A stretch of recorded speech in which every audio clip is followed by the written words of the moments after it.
I'm curious if you could either be a fly on the wall, but maybe more importantly, a whisperer, a Fed whisperer. What would you be telling Jay Powell right now? Oh, I'd be saying look for another job. I think this is one of the most challenging periods ahead for the Federal Reserve Board in its history. And it's certainly something that I don't know if we've ever navigated anything like this. Certainly not in your lifetime or Becky's lifetime with the other codger, Joe, on this group. He probably remembers it like I do because I think he's my age. But we've just never seen anything like this since the 70s. So it's really uncharted waters. I like to think of it as a crosshatch ocean. You know how normally in the ocean you'll have one swell that moves one direction. Occasionally you'll get a situation where you have one swell moving in one direction and then another swell coming cross-hatch, and it creates this impression of squares in the ocean. So imagine trying to navigate that when you're in a boat where you're dealing with the swell this way and this way and this way and this way, and that's what we've got right now. And what is the captain of your ship, that you're the captain of it? How are you navigating it? Meaning, to the extent that you're setting up your portfolio to try to get around these swells, what are you doing? It's really hard. Normally, I've got a lot of very strident ideas on things. It's really hard. I'll give you an example. So if you look at how much financial conditions index has tightened just in the last month, the only other times that it's tightened this much, and just to remind everyone, financial conditions index is a composite of the stock market, the dollar, credit spreads, and it's a very good indicator of the general strength of the overall economy, a good proxy for it. So it's moved so much in the last month. The only other two times I think that exceeded it were in Lehman Brothers in 2008, as well as in March of 2020.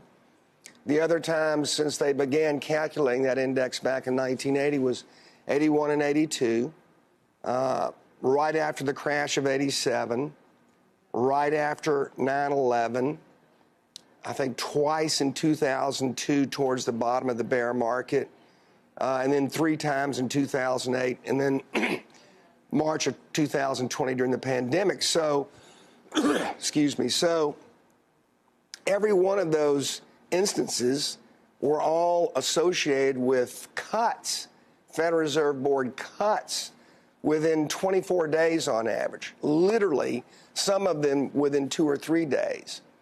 Now, all of a sudden, we've got the same kind of reaction in the markets, which is clearly a risk off. Credit spreads have blown out. Stocks are down 13% in the year. The dollar's up significantly. All that normally has provoked or evoked a Fed response of cutting rates. And yet we're probably on the cusp of 200 basis points of rises in rates by mid-September. So it's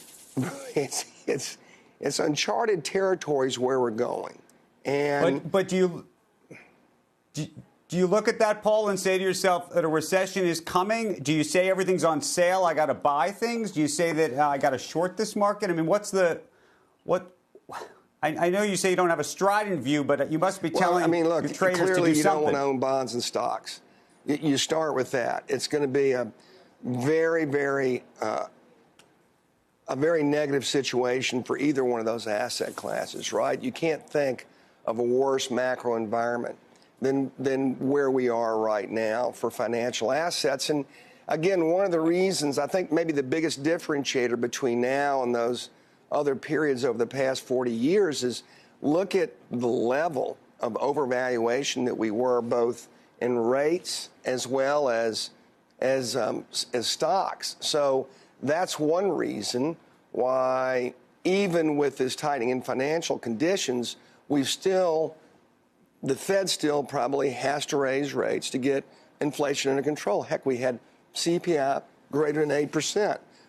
maybe it comes down to 4% this year. Maybe it comes down to 3% if they stay the course and stay tight in 2023. If you've got inflation greater than 3% on average, your purchasing power declines, cuts in half in 13 years. It's why I wish we could go back to those halcyon days of sub 2% inflation when you didn't have to worry about the value of your money. You didn't have to worry about what you were doing with regard to pay raises, and you didn't have to worry about a whole pricing and a variety of things that all of a sudden become that much more important.